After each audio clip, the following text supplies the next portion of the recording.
One day in late 2003, in the middle of a sunny Australian summer, aspiring writer Heather Morris caught up with a friend who told her that she knew someone whose father was looking for a writer to tell his story. And so this is how, a week later, social support worker Heather Morris met 87-year-old survivor Lali Sokolov.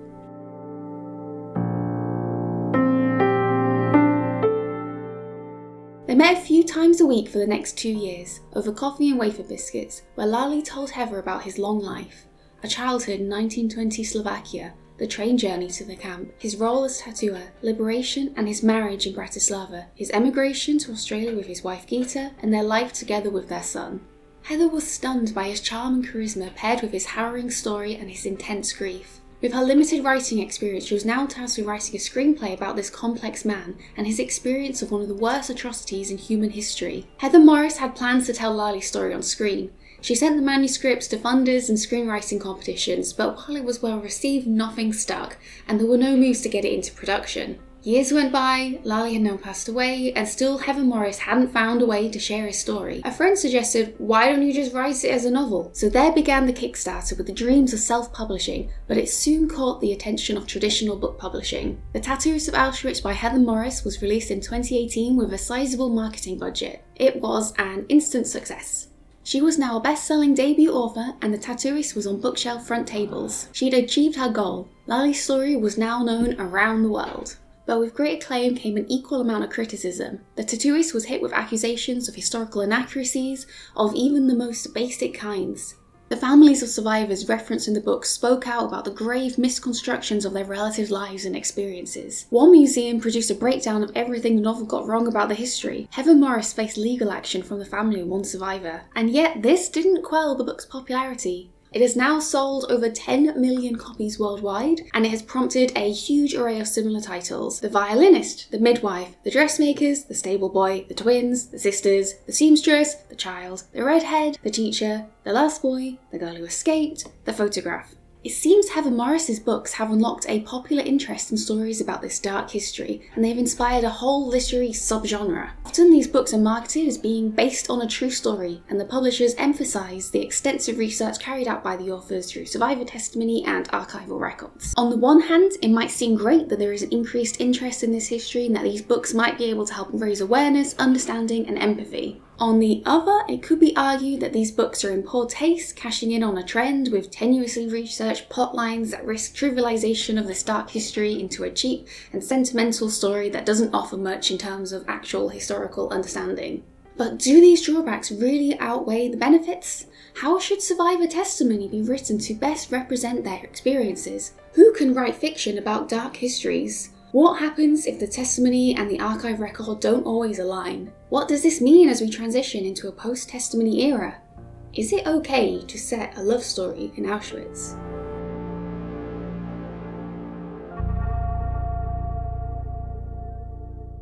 According to the Tattooist, the man we come to know as Lali was born as Ludwig Eisenberg in Krompacki, Slovakia on the 28th of October 1916. He is gifted with languages, learning enough to bring him into the business world of Bratislava. But on the 23rd of April 1942, he is transported to Auschwitz concentration camp. Shortly after arriving, he becomes ill with typhus but manages to recover. This is when the camp tattooer develops an interest in him and arranges for him to become a tattooer too. Lali uses his marginally more privileged position as tattooer to trade food and valuables with other prisoners and the guards, mostly with the aim to do anything he can to look out for Gita, a young Slovakian woman he falls in love with as he tattoos a number on her arm, including procuring medicine for her to save her life. He witnesses random shootings, faces imprisonment in the penal unit, develops a strained and unpredictable working relationship with the guard Stefan Boretsky, and lives next to the roughly 4,000 men, women and children of the Romani camp who one night he watches be sent to their deaths. It's an intense novel that doesn't hide from the horrors that happened, but the overall tone and message is about something else. The Tattooist is, above all else, a love story. The back cover describes it as one of the most life-affirming, courageous, unforgettable, and human stories. Lali and Gita inexplicably manage to move around the camp, professing their love and going all the way in their relationship. Heather Morris seems to have pulled off the impossible and written a feel-good novel about the Holocaust. Having said that, this does seem to have been the message the real Lali Sokolov wanted to send. That he was head over heels in love with Gita after over 50 years of marriage is very clear. Heather Morris has spoken about how some of the first things he said to her were that he was going to tell her a love story and he would prefer if she wrote it down quickly because he needed to be with Gita again. His charisma and charm shines off the page. When Heather Morris showed him and his son Gary an early draft, Gary was shocked by the claims that Lali and Gita had consummated their love in the camp, but Lali just slyly confirmed that it had happened. Heather Morris has claimed that the story is 95% true. The other 5% was where events were developed, simplified, or changed for ease of reading or for dramatic license. And the book was indeed marketed accordingly as based on the powerful story of Lali Sokolov. The story of Heather Morris's detailed interviews and historical research had become part of her brand as an author. As part of the initial marketing, the book's commissioning editor jumped on Goodreads to emphasise this true story aspect in response to reader questions. I was astonished when working on it to learn just how much of it was true, as told by Lali. The dialogue, for example. At first I thought Heather had invented much of what was said, but many of the conversations are word for word what Lali told her. Historical records are included in the back of the book, including maps, photographs and documents. Heather Morris has described her historical writing process. She would only ever include something in the book if she could find an all-important second piece of evidence to corroborate what Lali told her. Film Victoria, who had optioned the film rights before the story was published as a novel, paid for professional researchers to carry out archival and historical work in order to help develop the script. As far as I can tell, these are the same people who are credited by Heather Morris in the acknowledgements for their brilliant investigative skills in researching the facts to ensure history and memory waltz perfectly in step. She uses this phrase a lot, about history and memory waltzing in step, like these two loaded terms are a romantic pair dancing the night away as you might imagine the newlyweds Lali and Gita doing in 1940s Bratislava. History and memory turned out not to be the most elegant waltzes, because shortly after publication, multiple fundamental historical inaccuracies were identified, including basic factual errors that neither Heather Morris nor the professional researchers picked up on. Wanda Malika of the Auschwitz Memorial Research Centre published a 7-page breakdown of all the things the book got wrong about the history. As she says in her article, the book states, every reasonable attempt to verify the facts against available documentation has been made. Let's take a look. We know that Lali was transported to the camp on the 23rd of April 1942, where he was recorded as 32407. The punishments book lists his imprisonment in the penal company on the 16th of June 1944, and we can see the payments he received for his work as tattooer. What's less clear is the evidence relating to Gita. Lali said that her number, which he reportedly tattooed himself, was 34902, and Heather Morris dutifully recorded it as such. The thing is, there is no record relating to Gita with this number.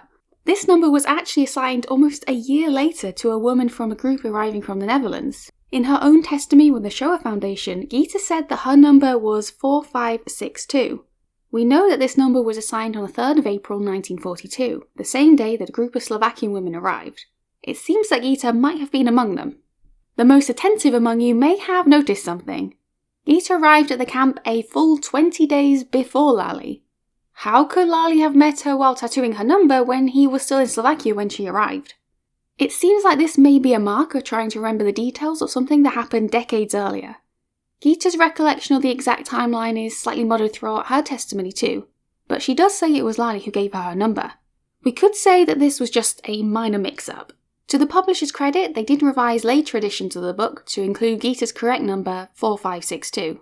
And the exact numbers don't distract from Lali's story and the heart of the novel. But I'm sorry to report it gets worse. In the first chapter, Lali watches a train pass through Ostrava and Szczecina, which was not the route used according to the recorded itineraries. The only explanation seems to be that Morris searched the route online, which was at that time showing a detour because of railway renovations. I mean, it's not as bad as using fictional ingredients from a popular modern video game for a historic clothing dye recipe, but it's not great. Again, the publisher did correct for subsequent reprints, so we move on.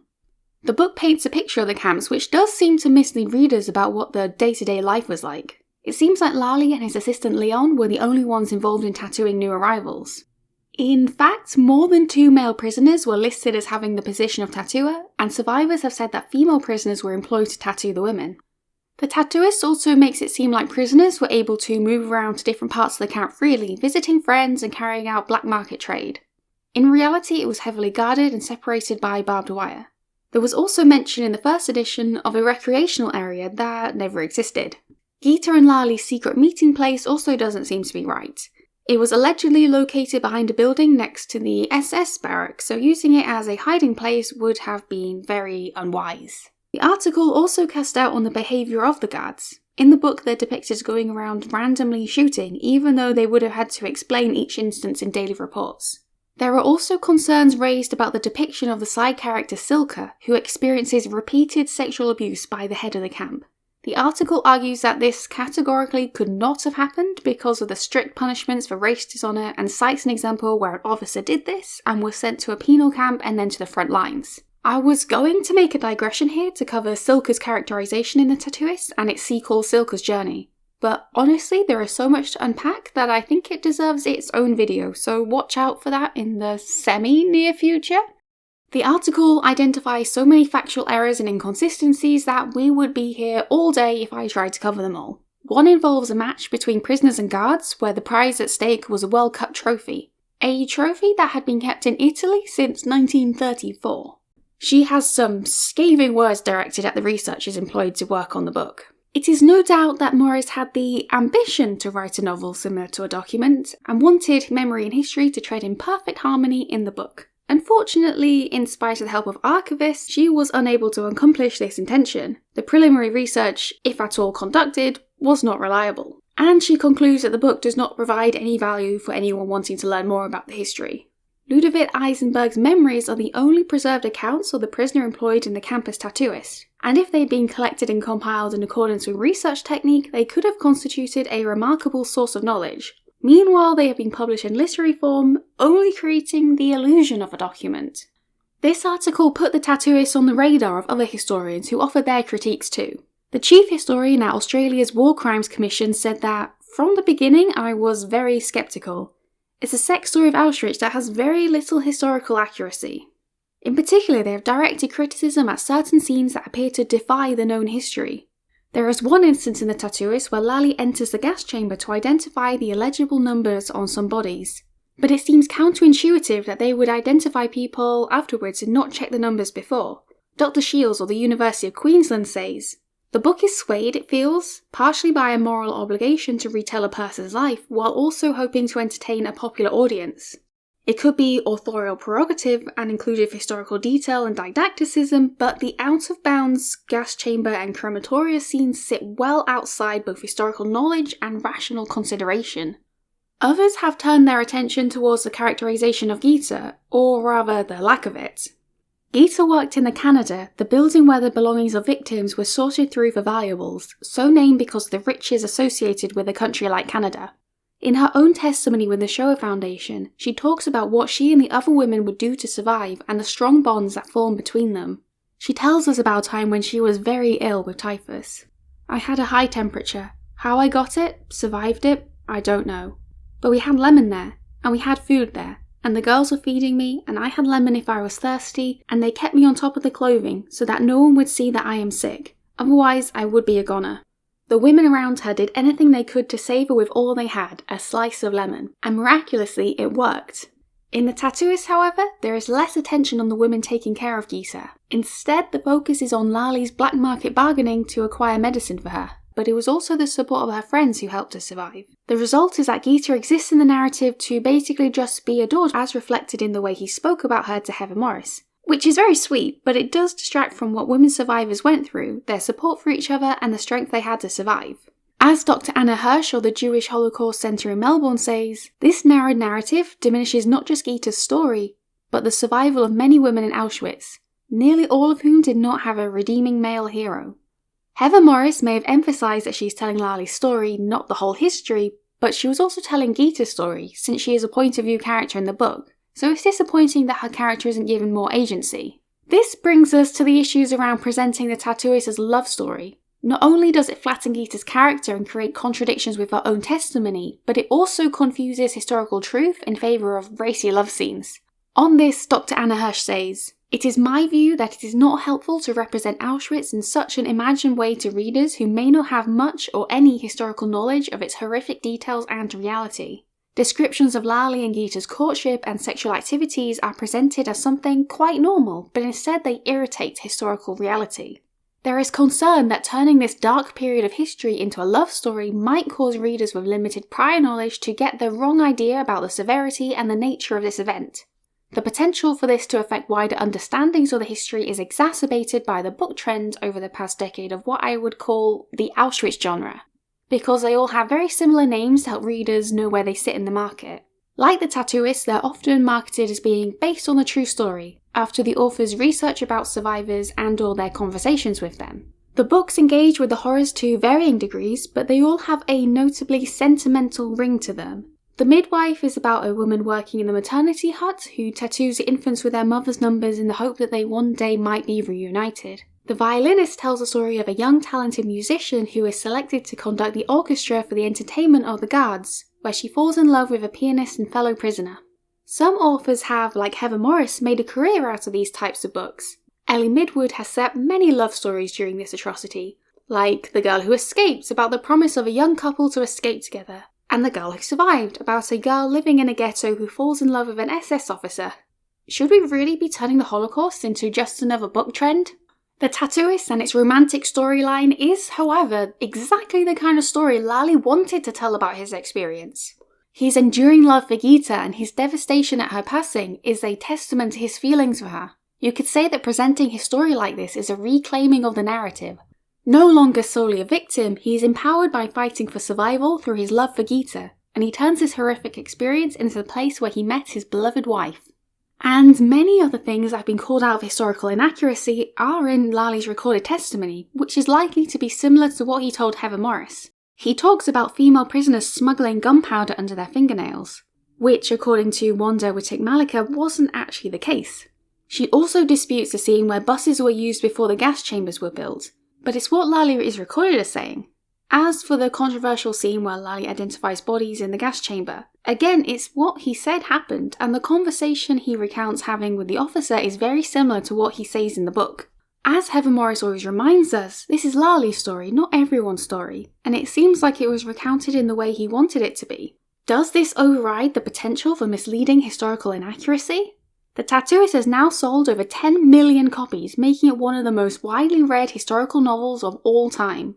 The similar books that have risen around it have also found a wide audience, and so their potential for promoting understanding about this history is huge. Does this increased awareness, which may lead to further research and knowledge, outweigh the fact that these popular texts may be considered overly sentimental or in poor taste to some? Heather Morris and her publishers certainly think so, and they have spoken out in defense of themselves and the book. She has said that, "The book does not claim to be an academic historical piece of non-fiction. I'll leave that to the academics and the historians." While it's good she acknowledges her limitations and directs people to historians, it's also true that her historical fiction has a much higher readership than academic texts, if we're real for a second. This idea is echoed by one of the editors at HarperCollins, the book's US publisher. There is a real interest in fiction that is based on history and real people. What readers get is almost a memoir. They get the sense that they know this person and they walk through this person's life with them. It's a novel, so it doesn't need to be fact-checked, though a novel needs to have verisimilitude. I talk a lot about historical accuracy in fiction, which you may or may not agree with, but one thing I won't stand down on is that if you're putting the tagline "based on the powerful, true story" on the front cover, then yes, it does need to be fact-checked. To her credit, Heather Morris has stuck to her word and taken her responsibility to truth seriously. There is one of Lali's stories that she decided to leave out because she couldn't find evidence to back it up. After liberation, Lali found himself at another camp where he denied that he was Jewish in order to save his life. They believed him.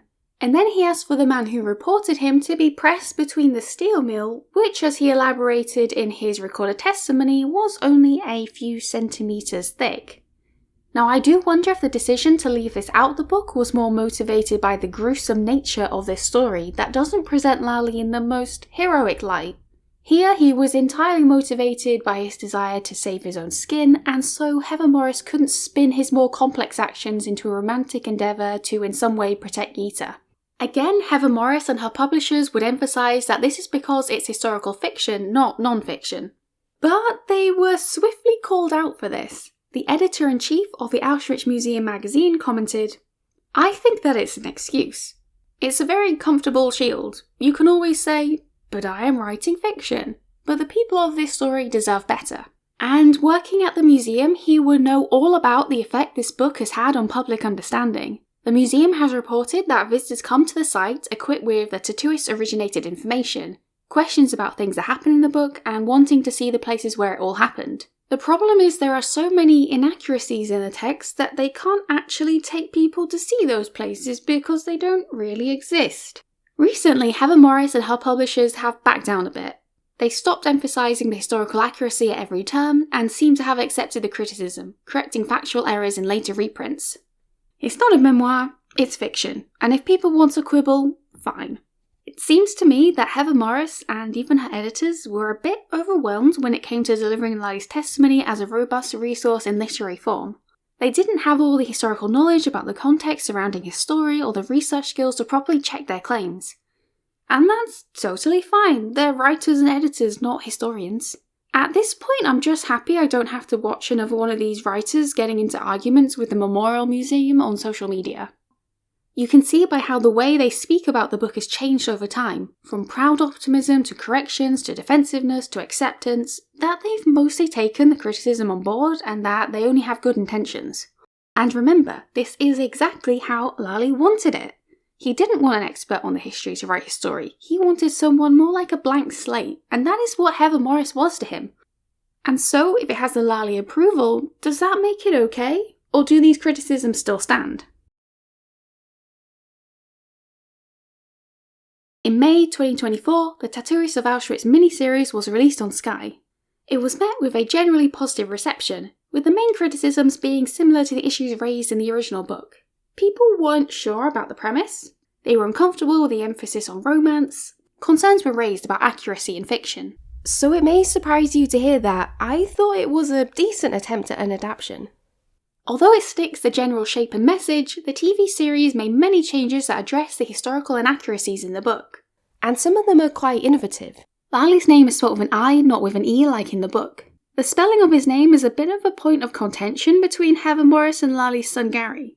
Lali had already changed his name before we even get to the different ways it's spelled in the records or the different nicknames he had. But since he is no longer here to spell it out himself, it's a nice gesture to respect the way his family would spell it. Gita's number is 4562, in line with her testimony. The series also tries to explain how Lali tattooed Gita even though he arrived after she did.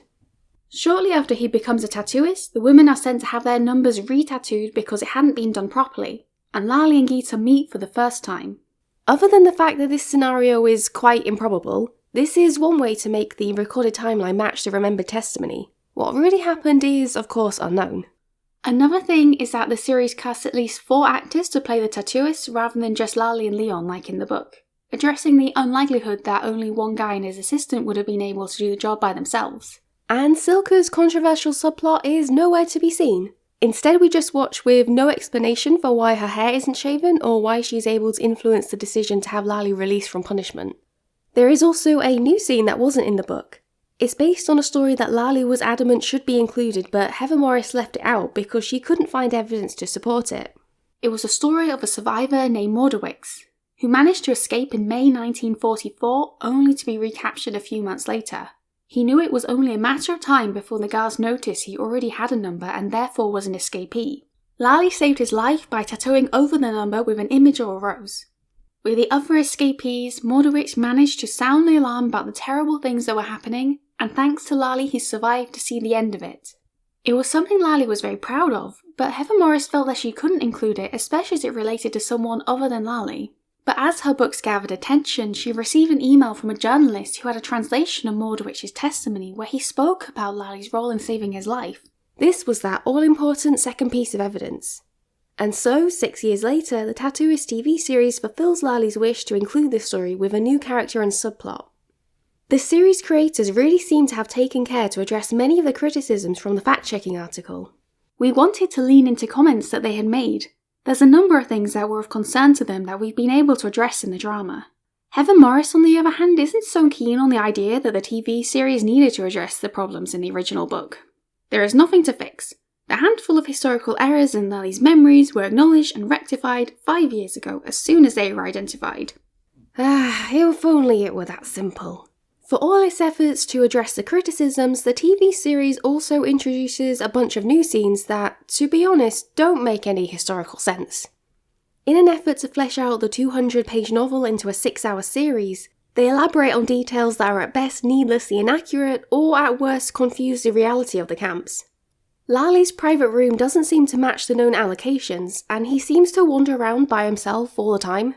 Officer Boretsky's behaviour and movements don't align with his known job title, like being out at night and entering the women's camp. Lali's interrogation scene is carried out by another prisoner, which doesn't seem likely. There is a scene where Lali enters a medical experimentation infirmary to procure medicine for Gita, but the procedures we see surrounding the selection process for ill prisoners isn't grounded in anything historical.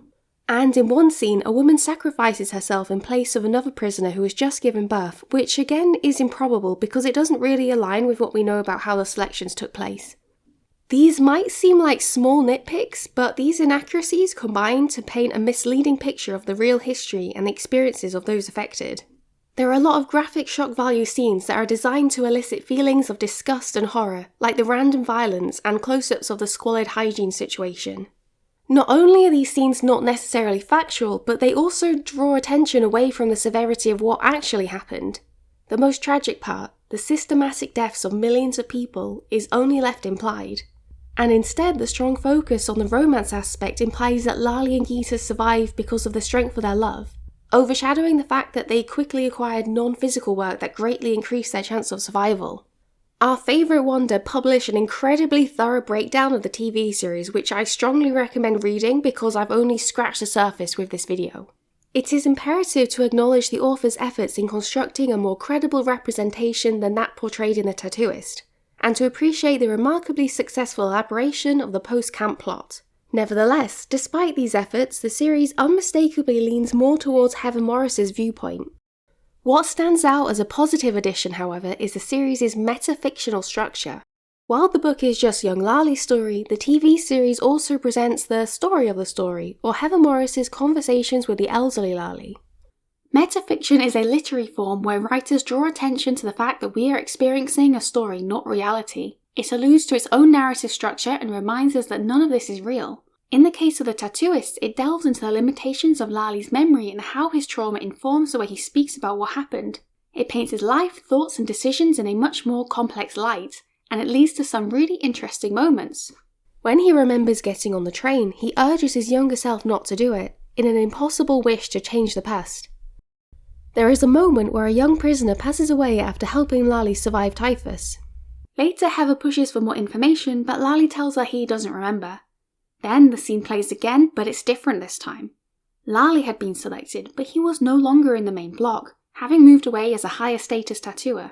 It's revealed that the other prisoner took Lali's place.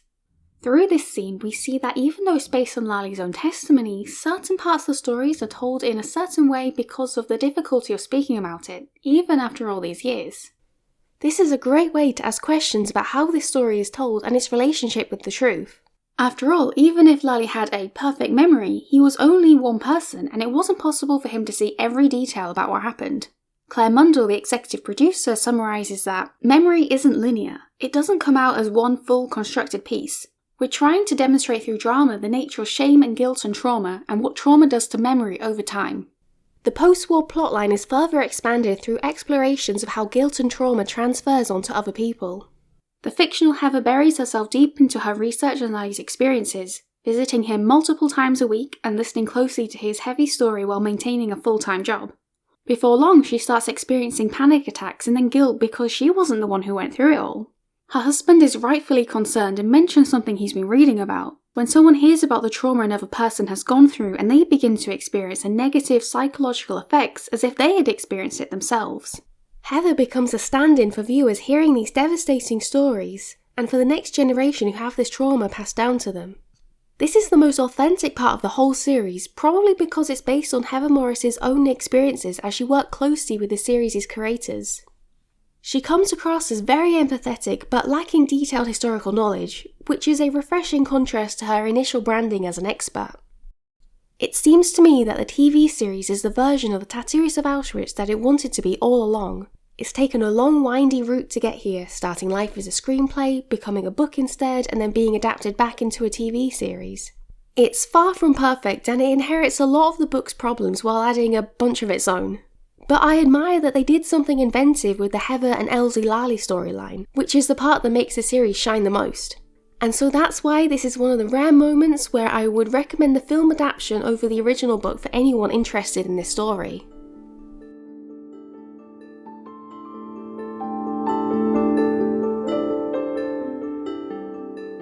Wow, that was a lot. Thank you for sticking around. I know this has been quite a long one with lots of small details and big ideas, but I think The Tattooist is a really interesting case study to think about themes like the adaptation of survivor testimony into historical fiction, the relationship between memory and archive records, and how these dark histories should be written. The Tattooist always gets me thinking about other big ideas surrounding historical fiction and dark histories. One is how we seem to prioritise survivor testimony above all other types of evidence. It makes sense. When you're listening to a survivor, especially if you're sat across the room from them, you want to do everything to pay justice to their testimony. Coming in with claims about the lack of evidence or potential contradictions from recorded documentation just feels extremely disrespectful. But we can see from The Tattooist how it can become very messy if you focus your writing too heavily on just one testimony. The rise in popular fiction about this dark history comes as we transition out of living memory. I'm not sure it's a coincidence that we are seeing more based on a true story novels that focus on the lives of particular survivors. Every year, survivors sadly pass away and there are fewer here to tell their stories themselves. So it seems to be a turning to historical fiction instead to find these personal connections to the history. The taboo around writing this sort of historical fiction has broken, and it does have the potential to keep this history alive and to promote deeper understandings. The genre hasn't got everything right along the way, which is why I do respect the dedication from the Tattooist publishers and television producers to address and correct concerns raised by historians. The same, however, can't be said about the second book in the series, Auschwitz Journey, which, when you dive into the history behind it, becomes a whole can of worms. What is it with these books where it all just seems to fall apart at the sequel? I see the meta-fictional structure of the TV series where Heather and Lali are cast as characters as a positive step forward in the world of historical fiction and film about difficult topics. Fiction presents a great opportunity to shine light not just on these histories with popular audiences, but also how these histories are written and understood. If more films and novels can find ways to incorporate the limitations of different types of historical evidence, methods and perspectives in their stories, I will be very pleased. One last thing about the TV series that I think worked well was the inclusion at the very end of what seems to be Heather Morris's own recordings of their conversations together. Lali does act differently in the 1996 Shoah Foundation testimony than the way Heather Morris describes her conversations with him in 2003 to 2006. You get more of an idea of how and why he told his story the way he did and how vulnerable he must have felt without Gita. And after all these distractions and digressions, talking about historical inaccuracies and difficult histories in popular media, it's a reminder about what all of this is really about, Lali's story.